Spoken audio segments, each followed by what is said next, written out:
నమస్తే, this is Shaurya. Welcome to our channel. ఈ రోజు మనతో పాటు సీనియర్ జర్నలిస్ట్ దాము బాలాజీ గారు ఉన్నారు. వారితో మాట్లాడతాం. నమస్తే సార్. సార్, అల్లు అర్జున్ మళ్ళీ అరెస్ట్ అయ్యే ఛాన్స్ ఉంది అని చెప్పేసి వార్తలు వినిపిస్తూ ఉన్నాయి. అలాగే ఫ్యాన్స్ లో కూడా ఒక రకమైన కలవరం ఉంది.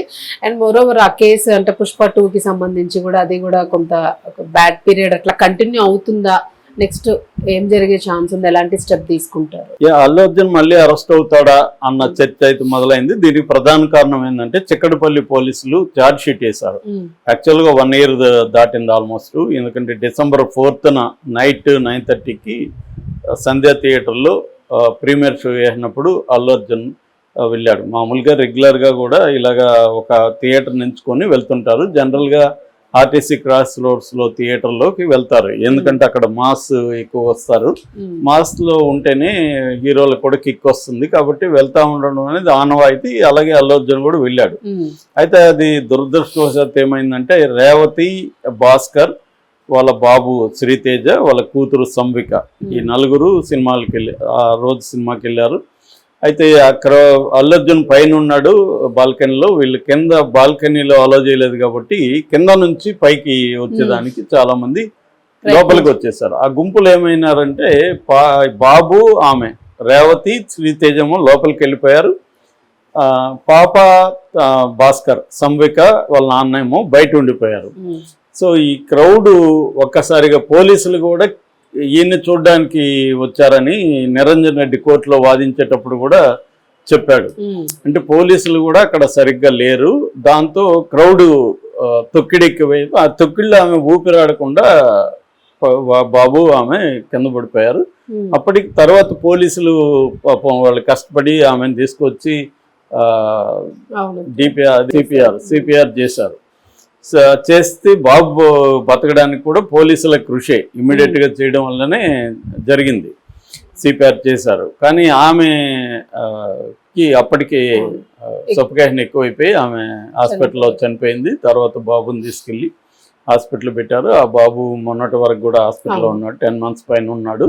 మొన్ననే రిహాబిలిటేషన్ సెంటర్కి తీసుకెళ్లారు. అక్కడ కూడా 6 నెలల నుంచి 1 year వరకు రిహాబిలిటేషన్ సెంటర్లో అతను మళ్ళీ మామూలు పరిస్థితికి రావడానికి చేస్తున్నారు. ఈ క్రమంలో తర్వాత అల్లు అర్జున్ వాళ్ళు 2 కోట్లు బ్యాంకులు వేసి 75,000 నెలకి వాళ్ళకి ఇస్తున్నారు. అది కాకుండా ఒక 75 లక్షలు ఎంతో ఖర్చులకి, హాస్పిటల్కి అవన్నీ కూడా వాళ్ళు చూసుకున్నారు. గవర్నమెంట్ నుంచి కూడా కొంత దొరికింది. అంటే మనీ పరంగా వాళ్ళకి ఇబ్బంది లేదు. దాదాపు 3 కోట్ల వరకు వాళ్ళకి హెల్ప్ అయితే దొరికింది. కాకపోతే భార్య చనిపోయింది, బాబు ఇదిగా ఉన్నాడు. సో 2 పిల్లలు పెట్టుకొని అతను ఉండాలి. సో మొత్తానికి అది కొంత ట్రాజెడీ జరిగింది. బతికిన వాళ్ళకి కొంత బెటర్గానే ఉంది పరిస్థితి. అయితే ఏమైందంటే అప్పుడు ఇది ఎప్పుడైనా మనకి సెలబ్రిటీలు ఇన్వాల్వ్ అయినప్పుడు 2 రకాలుగా ఉంటుంది. ఒకటి లీగల్, 2 పబ్లిక్. పబ్లిక్లో వ్యవహారం అనేది అనేక విషయాల మీద డిపెండ్ అయి ఉంటుంది. యాక్చువల్గా ఏంటంటే ఇక్కడ బ్యాక్గ్రౌండ్ కాంటెక్స్ట్, బ్రాడర్ కాంటెక్స్ట్ ఏంది, ఈ కాంగ్రెస్ ప్రభుత్వం వచ్చిన తర్వాత సినిమా ఇండస్ట్రీ ముఖ్యమంత్రిని పెద్దగా పట్టించుకోలేదు.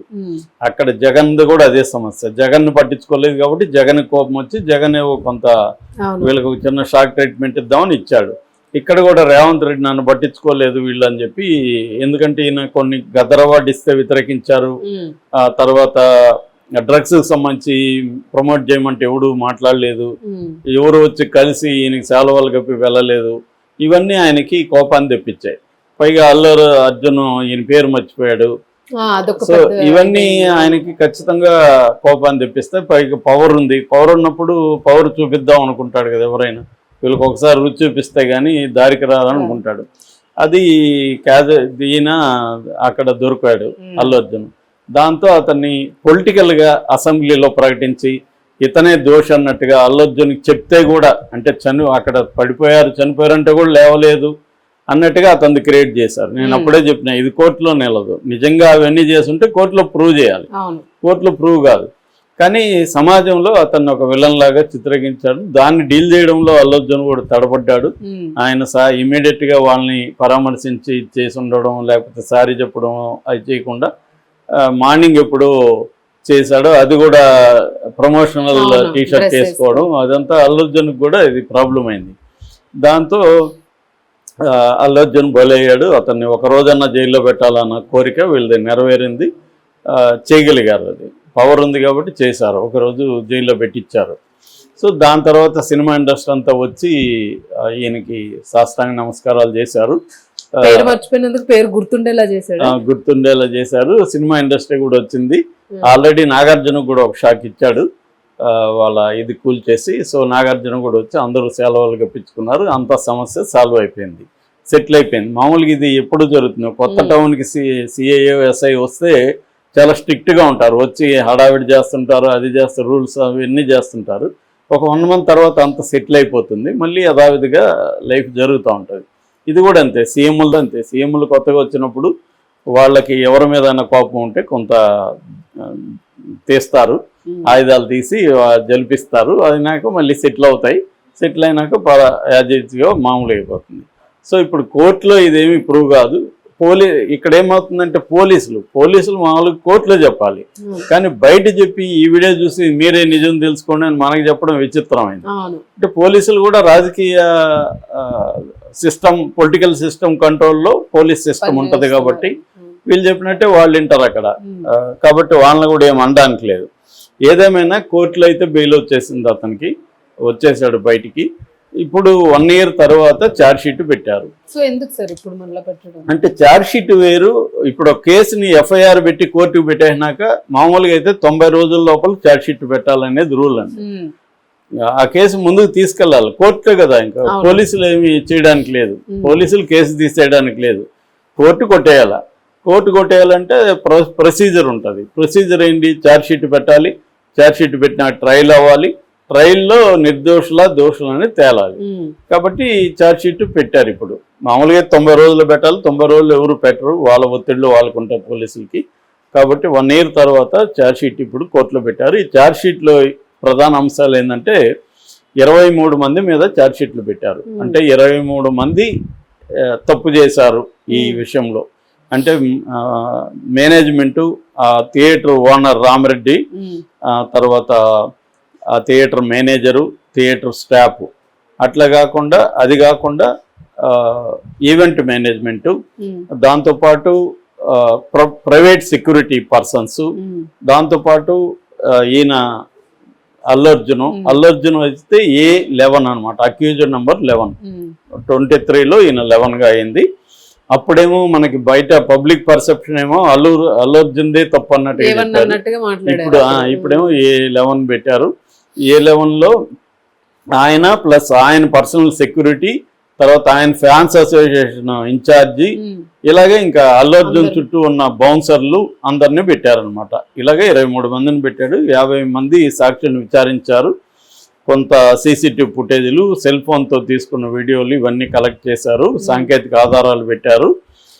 వీళ్ళు ప్రధానంగా చెప్పింది ఏంటంటే థియేటర్ యాజమాన్యం తప్పని చేశారు ఛార్జ్ షీట్లో. అప్పుడేమో అల్లు అర్జున్ మేజర్ తప్పు అన్నారు, ఇప్పుడేమో ఛార్జ్ షీట్లో థియేటర్. ఎప్పుడైనా ఛార్జ్ షీట్ ఇంపార్టెంట్, బిగినింగ్లో ఏం ఆరోపణలు చేస్తారనేది. అందుకే నేను చెప్పాను, పబ్లిక్ పర్సెప్షన్ వేరు, లీగల్ వ్యవహారం వేరు. లీగల్ వ్యవహారంలో పబ్లిక్ అంటే మనం పోయి ఆర్గ్యూ చేయం కదా వాళ్ళతో, లీగల్గా అటు ఉండదు. అల్లు అర్జున్ అడ్వకేట్లు దిగుతారు, వాళ్ళు అక్కడ తోలుదీస్తారు, క్రాస్ ఎగ్జామిన్ చేస్తారు, వాళ్ళు అడుగుతారు, దానికంతా కూడా ప్రాసిక్యూషన్ చెప్పాల్సి ఉంటుంది. ఆల్రెడీ నిరంజన్ రెడ్డి చాలా విషయాల్ని అక్కడ చెప్పాడు. సో ఇక్కడ ఈ ఛార్జ్ షీట్లో ప్రధానంగా థియేటర్ యాజమాన్యం, అల్లు అర్జున్ బ్యాచ్, వీళ్ళు తప్పు చేశారు, దానివల్లే జరిగింది, సరైన సెక్యూరిటీ లేకుండా చేశారు. అల్లు అర్జున్కి పోలీసుల నుంచి చెప్పినా కూడా ఆయన వినలేదు అనేది చెప్పారు. అల్లు అర్జున్ నాకు ఎవరు చెప్పలేదని అల్లు అర్జున్ చెప్తున్నాడు. సో అట్లాగే థియేటర్ యాజమాన్యం రేపు కోర్టులో ఎలా ఉంటుంది చూడండి. ఛార్జ్ షీట్ అంత మాత్రాన ఇదేం ఫైనల్ కాదు కదా, ఛార్జ్ షీట్ ప్రూవ్ కావాలి. వీళ్ళ ఆరోపణ, ఛార్జ్ షీట్ అంటే ఏమిటి, ఆరోపణ. ఈ ఆరోపణ అనేది ప్రూవ్ కావాలి.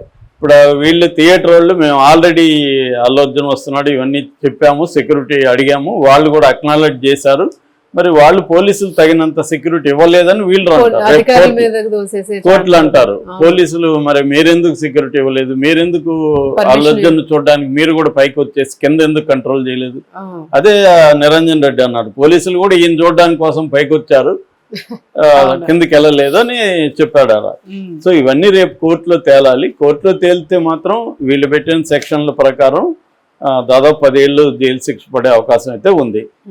ఎందుకంటే అప్పుడు బెయిల్ రాకూడదని చెప్పి వీళ్ళు సెక్షన్లు గట్టిగా పెడతారు. ఎప్పుడైనా ఎవరికైనా బెయిల్ రాకూడదు అనుకుంటే వేరే సెక్షన్లు, అంటే 8 ఏళ్లకు పైన జైలు శిక్ష పడే సెక్షన్లు ఉంటే బెయిల్ రాదనమాట. 8 ఏళ్లకు లోపల ఉంటే బెయిల్ వచ్చేస్తుంది.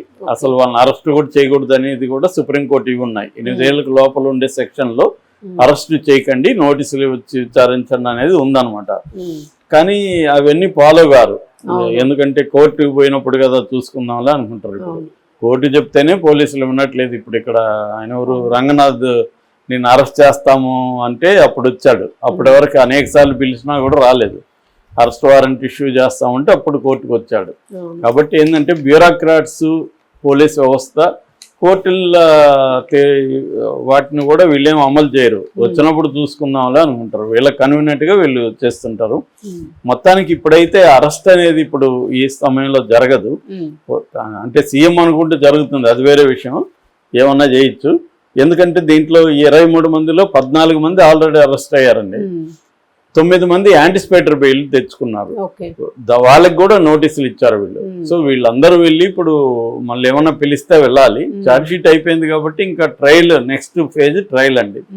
లేదు అనుబంధ ఛార్జ్ షీట్లు ఎన్నన్నా వేస్తూ ఉంటారు ఒక్కోసారి, దీంట్లో అంత వేయకపోవచ్చు. సో ట్రయల్ ఎప్పుడు జరుగుతుంది అనేది చూడాలి. Thank you.